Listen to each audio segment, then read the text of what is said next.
Hello, IT enthusiasts. Welcome to another episode of My Computer Career's Get Into IT Live, where we do just that. We get into all things IT. Today is that time of year. It's that annual discussion that we have around the wonderful holiday season, the holiday season that we all look forward to. We all take time off. We're buying things, we're selling things, and scammers are taking notice. It hasn't changed. Matter of fact, from the numbers that we're seeing, it not only hasn't changed, it may be getting worse. And we have two experts that are going to help us kind of navigate what we need to pay attention to and what to do if something happens during the season. So thank you all for joining us.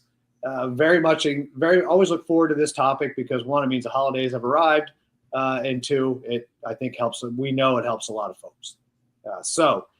Before I get started, you probably noticed these faces. They're friendly faces that have been on this broadcast a number of times, but just in case, who I'm seeing first is Russ. So Russ Munisteri is our program chair and lead instructor in My Computer Career. He's also obviously a cybersecurity expert who teaches out in the community, holds boot camps. Went to Columbus not too long ago, Columbus, Ohio, and led a boot camp for folks on cyber resilience. So certainly not his first day. Russ, thanks for joining. Thank you so much. And then, of course, we have Grant Gibson.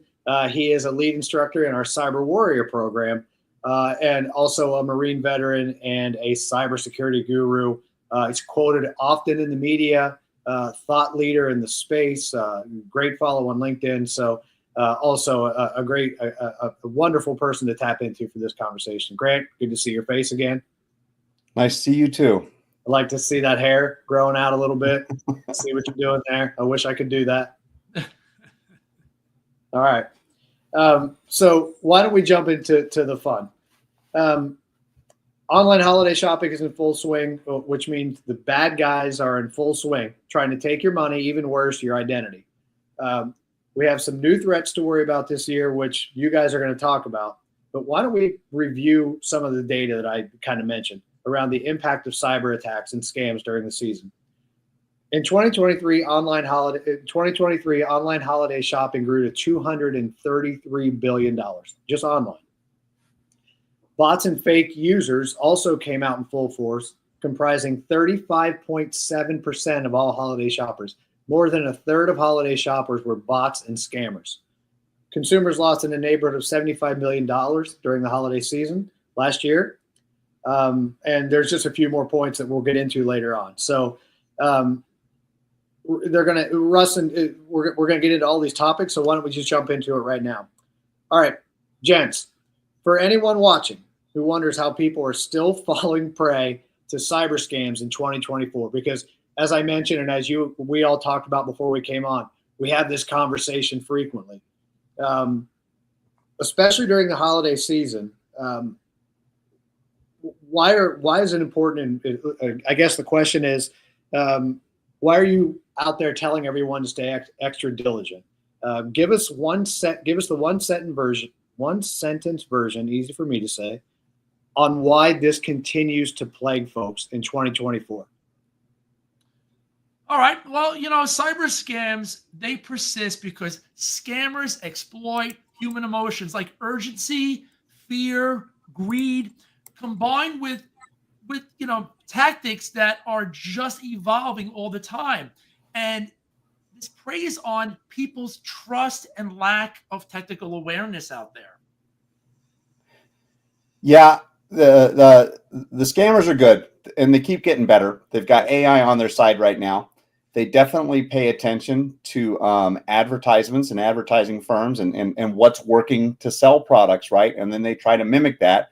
Like Russ said, we have this sense of urgency, right? That we need to get our products, we need to get them delivered, right? We need to have everything ready for the holidays, and they take advantage of that. It's like Russ said, it's the human element of this that they're trying to take advantage of. And before we start, go ahead. I'm sorry. Yeah, go ahead, Russ. Hack the human. I mean, that's really what it comes down to. That's it. It's the easiest, cheapest way. I love that expression. You hack the human. You test their urgency, their sensibility. Someone's expecting a package send them a text, whatever it may be. And I know you guys are going to talk about that a bit more. Hack the human. And we talked about this a little bit leading in, and you both mentioned urgency, tapping into the sense of urgency for the consumer. So really important to pay attention to, folks. You have to continue to stay diligent even when you have, when you're waiting for something to arrive.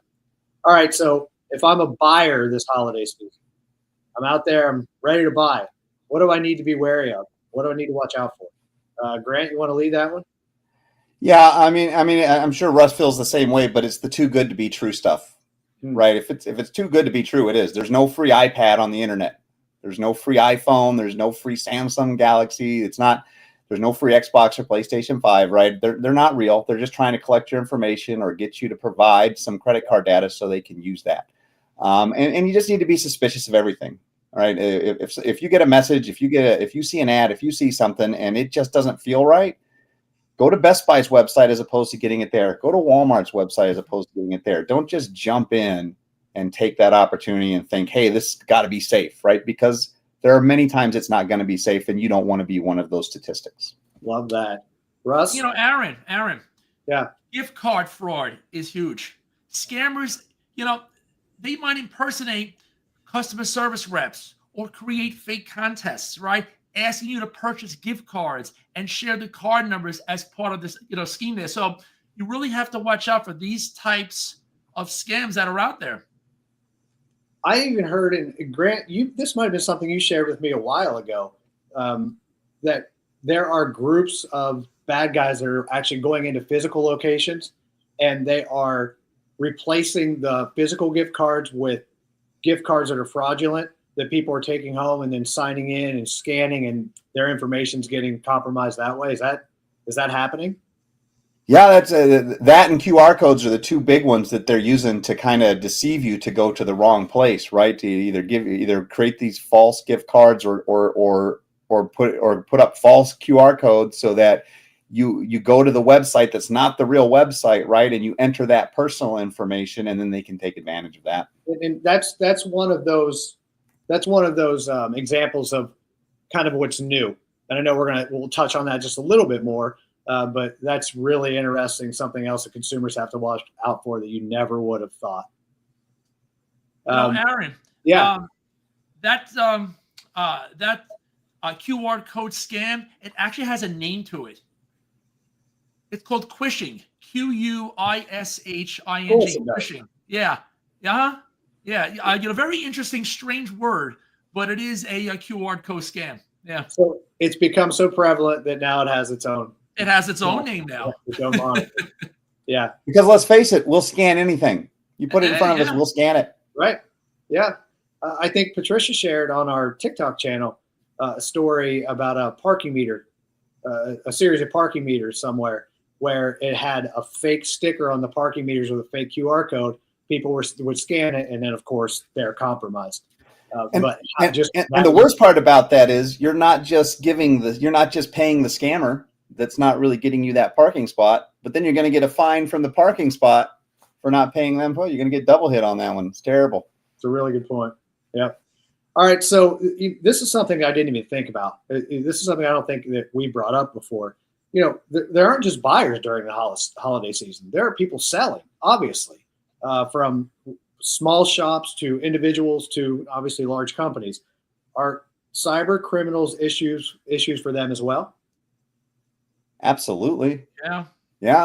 If you look, the most high profile one happened about a decade ago between Target and a bank.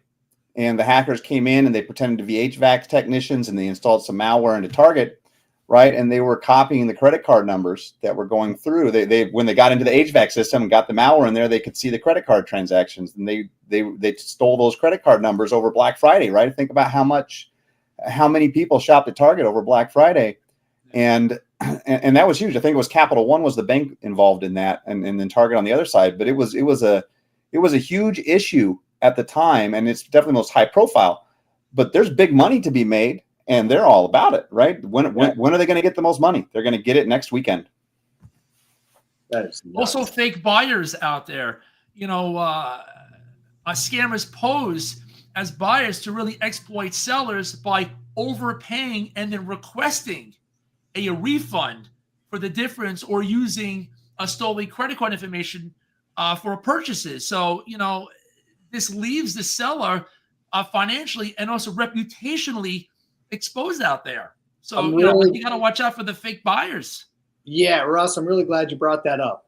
Obviously, we've all seen real world examples of that, but don't even think about it related to the holidays. But of course, again, if you have an Etsy shop and you're selling, that's your lifeline. You want to sell as much as you can. So if somebody hits you up and they may be fraudulent, you're more reluctant to, because of that urgency, reply to them and follow through. I'm really glad you brought that up. Okay, so more data. I found in a recent report from McAfee says that the group has already seen a 495% increase in overall scams related to Black Friday. That's this year. And a 340% increase in scams related to Christmas. So let me see the rest of the question here. You've talked about some of the ways that we're being attacked, and I think those are fairly straightforward. You talked about QR codes as kind of a new scam, something we're seeing. Is there anything else that's new, or that something may not, or that consumers and sellers may not be paying attention to or aware of this holiday season outside of what we've talked about? Well, to tie back in what Grant said, AI is just being really utilized a lot here, right? Yeah. Especially on the phishing side. So phishing campaigns, phishing emails, phishing attacks, smishing attacks, a lot of that is being driven these days by artificial intelligence. And just with the advancement of it, it really is fooling people more and more these days to just give up information, due to the urgency or fear. But, to me, and, from my perspective, I think AI enhanced scams are just growing really, really quick. Mm. Yeah, and if you combine that AI with the, we all know that our information is for sale online at this point, right? Probably through many, many sources, unless we're really stringent about trying to protect our personal information, right? So when you combine that AI with the information they can buy about you or steal from a hacking forum or however that works out at the end of the day, then they can get those really, it's not just phishing, it's so targeted, right? They know that it's you and that you live at this address and that you have a mortgage on this house, or you don't have a mortgage and you're renting, right? And they know these things about you, and they can just make it seem so real when you put those two things together. So is that how, for someone who doesn't fully understand, is that how the AI scam works? Is that AI is so great that it literally can go pull every bit of information from you in a very quick way? Or is it that, or is it also, are there voiceover scams related to AI? Are there video scams related to AI? Do those things exist as well? Sure. Yeah. I mean, Grant, correct me if I'm wrong, but a lot of those deepfake attacks, how they are just, grabbing voice. I mean, I'll give you an example. About a month ago, I received a phone call, right? And the gentleman, said, "Hi, did you just call this number?" And right away, I hung up the phone, because what that person was doing was probably trying to capture my voice, and then use my voice probably through some type of AI to try to gain authentication and then become authorized to do something. So right. You got to watch that stuff, And that's, and just to piggyback on that, that's a really good point, Russ. And that is a very popular technique these days. They are trying to capture your voice to do other things. But specifically, Russ did the right thing, right? And he didn't even respond to them. But sometimes you may feel like it's your bank or something, right? And you may feel you need to respond to them, but you can't be sure that that's who it is, right? You can't be sure through a phone call. You can always call them back, right? You can say, okay, I don't know if you're the bank or not, but what I can do is I can just call the bank because I have their number, or I can look it up online, right? I don't have to trust you individually. They may get upset with you. If they get upset with you, well, guess what? That's probably not the person you want to talk to anyways. But specifically, if you do find yourself in that, don't say yes. If they say, if this is Aaron Martin, say, this is Aaron, or you've got the right person, right? be careful what words you use, because they specifically want to capture things like yes, right? So they can authorize you in other places. Boy, we are in a scary spot, fellas. There are a lot of smart folks out like there. if you think about it, Aaron, Yeah. if you think about it, right? Sometimes when I call up Verizon, right, just to complain about something, Yeah. right? The first thing that they want is that, they want authentication to my account. Sure. So they ask a question and I pretty much have to answer, with the word yes. Yes, I do authorize you to, have access to my stuff. So, I mean, that's just an example. Yeah, of course. Of course. That's what Grant was saying. Yeah. And so, Grant, you touched on this, and Russ, obviously, you know this. It seems like as long as we're shopping online, we're at risk. That's just the reality of where we are. But can you maybe ease some folks' minds a little bit and talk about how they can stay as safe as possible or cyber resilient while shopping during the online holiday season? Absolutely. Go to the mountains, rent yourself a cabin, turn off the cell phone and Wi-Fi, and spend some time with your family. There It you will do go. wonders for your mental health and your financial health. That is a wonderful idea. And for the I like other 98%, Yeah, and for the other ones, it's how I started the conversation. It's how me and Russ kind of both started the conversation. It's that don't trust everything. Be suspicious, right? Be suspicious, and if you really want something and it looks too good to be true, don't just click on that link. Go to Target's website. Go to Amazon.com. Check it out there. Aaron, Grant, there was one thing that I want to stress. Yes, virtual private networks, secure Wi-Fi, all that stuff, yes. But there is one thing that I stress on, especially when I raise cybersecurity awareness for our senior citizens. Stop using the debit cards. Stop. Oh. You need to put those away. Use credit cards, and if your bank offers virtual credit cards, even better, use that. Because if you're using those debit cards and you are subjected to a scam, they're going to take that money directly out of your checking account. Opposed to the credit card, they're taking the credit card's money. And, credit card companies most likely have better online fraud protection. So stop using those debit cards. Stop, because it's going to cost you a lot more than the item that you're trying to buy. Really smart, Cher. Yeah, really smart. I'm glad you brought that up. And for those who don't know, and Russ, you mentioned the VPN. Grant, why is public Wi-Fi no bueno all the time? But why is it no bueno, especially during the holidays?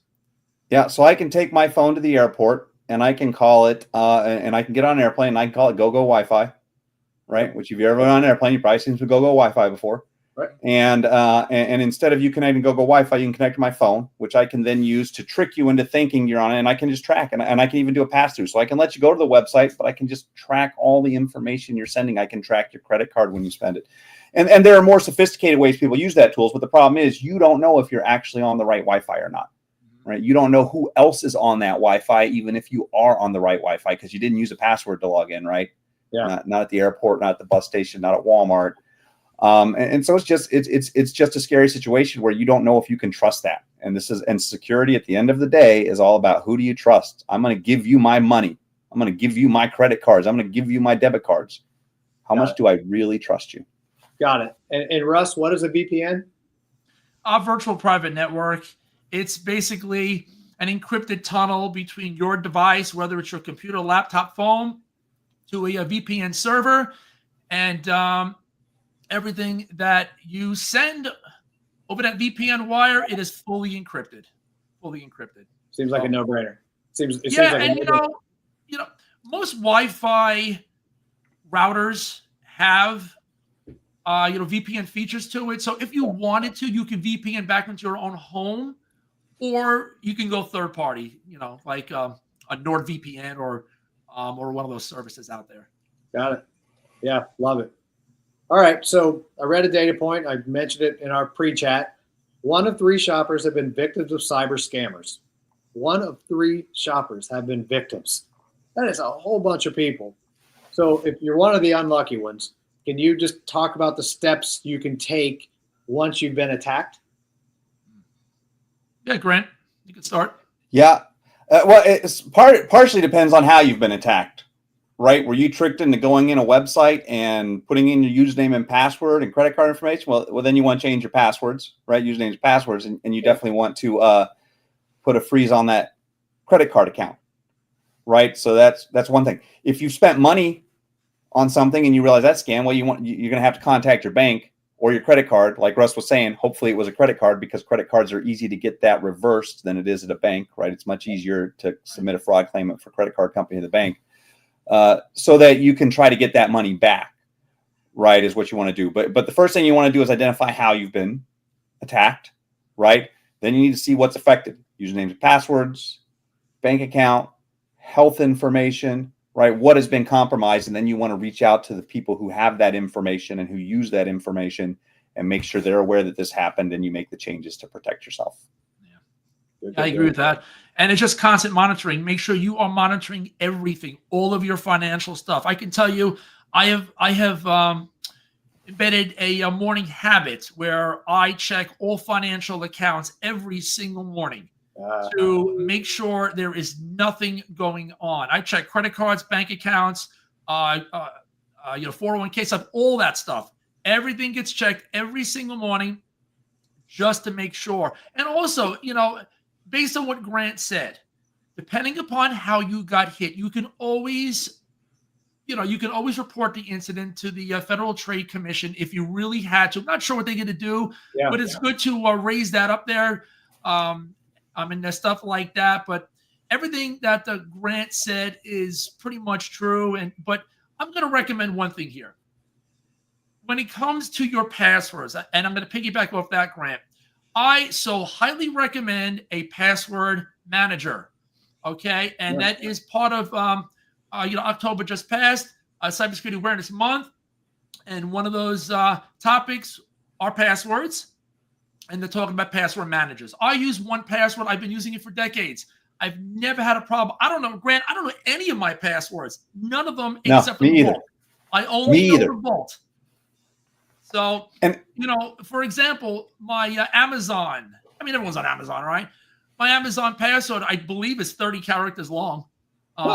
Yeah. So I do recommend invest in a password manager.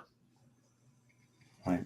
And Grant, I want to also add on my last piece, which piggybacks exactly on what Russ is saying. And I do not trust any company with my financial information if they don't have multi-factor authentication, where I'm getting a text message to log in, or I'm using an app to assist with the login. But you cannot get, if you're a financial company and you want to do business with me, you better get that multi-factor, because if you don't have it, we don't have anything to say to each other. And that's the bottom line. Go ahead. No, go ahead. And also, Grant, a lot of folks like to store their credentials in the browser. That has to stop. Do not store usernames and passwords within Microsoft Edge or Google Chrome or Safari. Make sure you can export it out of the browser. You can import it directly into a password manager and delete all of that out of your browser. Because if your browser is subjected to an exposed vulnerability, that's called a bad day for you. Boy, yeah. So I'm hearing it's so interesting that we're still talking about two-factor authentication, because we've been saying that for how long now, and folks still aren't taking that extra step because it's a pain. It's a pain. You don't want to go through that process, but you have to. Zero trust. You absolutely have to. I love the idea of cyber diligence, waking up in the morning and checking all of your accounts, especially during the holidays, if you don't do it otherwise. And also, Russ, you mentioned you use 1Password. Correct. What is, for folks who don't know, what is a password manager? Well, a password manager, it's an application. Yes, there is a yearly fee to it, and it's not expensive at all. Yeah. You can store passwords. It'll create passwords for you. You can store a lot of things in the password manager. I have all my network information on there. You can have secure notes. You can have files in there. and the vault is completely encrypted. I think it's using AES 256 or something along those lines, but it is a securely encrypted vault. It'll generate passwords for you. It'll store other information for you. You can have it on your phone. You can have it on your desktop. You can access onepassword.com. And I mean, you have your passwords everywhere. And the whole goal is to have complex passwords, because really the minimum character length for a password these days should be at least 12 characters long. It is hard to remember 12 characters. I can't remember a 5-character password, but 12 is the minimum. Between 12 and 16 characters now. That is the range now. It used to be 8, but those days are gone. So that's why I do recommend using a password manager. It's great. It is. So the password manager works. You just have one default. You have one default password to log into 1Password. Yep.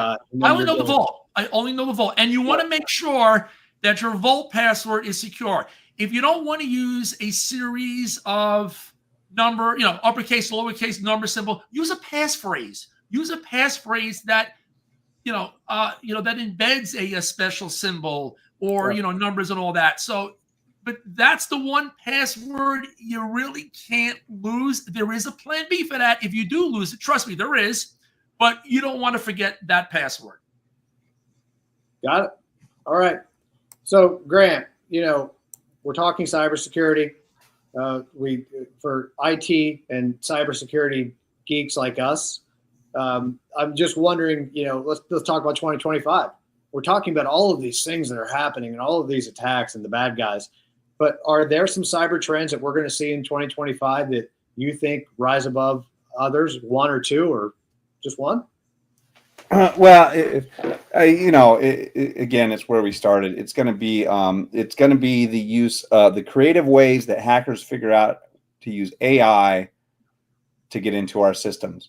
It could be the deep fakes, audio and video that Russ was just talking about. It could be really targeted phishing messages.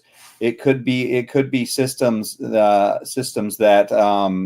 find vulnerabilities automatically, right, without human intervention. They just constantly work all the time to find these vulnerabilities. But AI is going to be the thing that we talk about in 2025, just as we've been talking about it everywhere. Yeah. But we're really going to see these impacts because it's gotten to the point where you can run it on. You don't need to pay ChatGPT to do it anymore, right? You can download it on your computer. You can run it through your computer and do it from the house. So that ChatGPT and Google and Microsoft and all these companies don't know that you're doing this in the background and they can't detect it and do something about it. It's just becoming a very commonplace thing, and it's something we're going to have to deal with. And it's going to lead to a lot of things to look for, right? I can't pinpoint and say, well, it's going to be phishing or it's going to be ransomware, it's going to be this, but it is going to be AI, and we're going to find out about it pretty soon. Got it.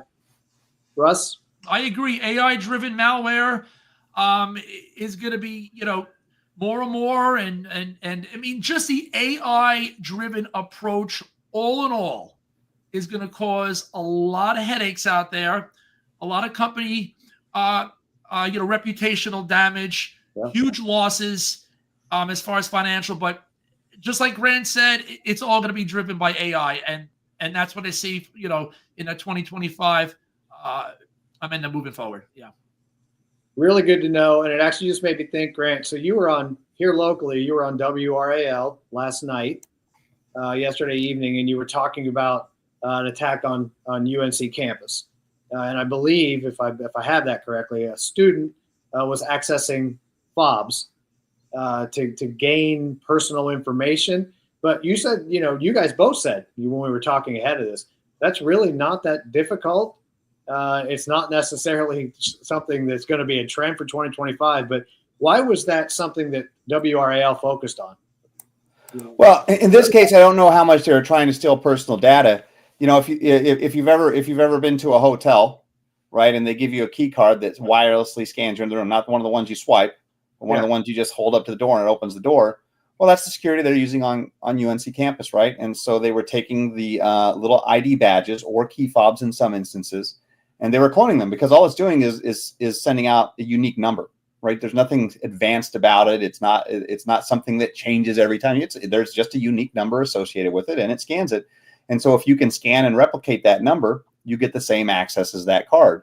And Right. so that's what they were doing. That's what they were doing. And the problem is it could get them to the physical routers and the physical servers and the physical things. And once you have physical access to things, it's much easier to gain IT access, right? Data access once you can physically touch something.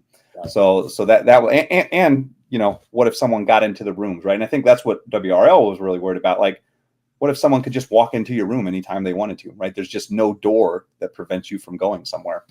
And that's really what that was about last night. It comes back to those bad guys finding the weak spot in the security. And it's not always the sophisticated stuff, right? Sometimes it's the very simple things. Amen. Amen. There's Mike over on LinkedIn saying, great information, gentlemen. Need to drop for another meeting. But so thank you, Mike. Really appreciate that. Nice to hear from you again, Mike. Is Mike with us? Yeah, we used to work together at MyCC a few years ago. Love it. Very nice. Appreciate the kind words, Mike. All right, gents. I think that you really shared a lot of useful information, as you always do. I really do, feel like this helps several people. And if it just helps a few, we have done our job. So I really appreciate you coming on to share some of your wisdom. Is there anything that I missed, anything that is top of mind that you want to mention?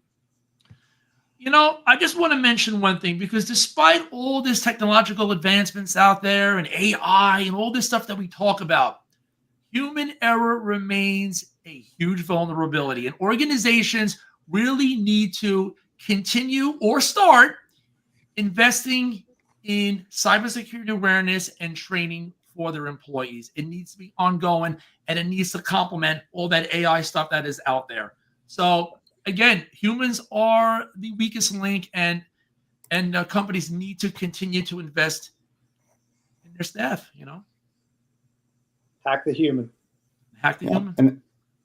And I will add on that from the non-company, same idea, but the non-company perspective. If you're a parent out there, right, and you have children and you have family that you think are susceptible, it's the same thing. You need to sit down and talk to them about trust, right, and about the cybersecurity awareness that we're talking about, because you may not have the same resources as a company, but you have the common sense to sit down and say, don't trust things, and have that same conversation with your family.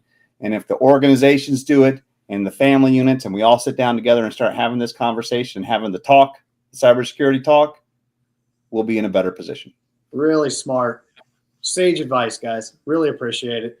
Tricia, you always pull those quotes down right when I'm getting to them. There we are. There's our guy, Bruce. Hey, Bruce. We know this character, so he appreciates the password manager. Yes, get it. Comment. I do as well, by the way. So thanks for that, and thanks for everything. Gentlemen, thanks for joining us. And for everybody out there, obviously, thank you. We will be off next week, obviously, for the holiday. We'll be back again the following week. But we appreciate everybody joining and sticking with us. We always love these conversations. And I especially love it, Russ and Grant, when you join, because it's just such an easy conversation that's useful for so many folks. So thank you both. I appreciate it. I hope you have a wonderful Thanksgiving. Don't eat too much. Happy Thanksgiving. Thank you. For sure. All right, folks. We will see you here in a couple of weeks. Same time, same place. Thank you so much. Russ, Grant, if you don't mind hanging around. All right.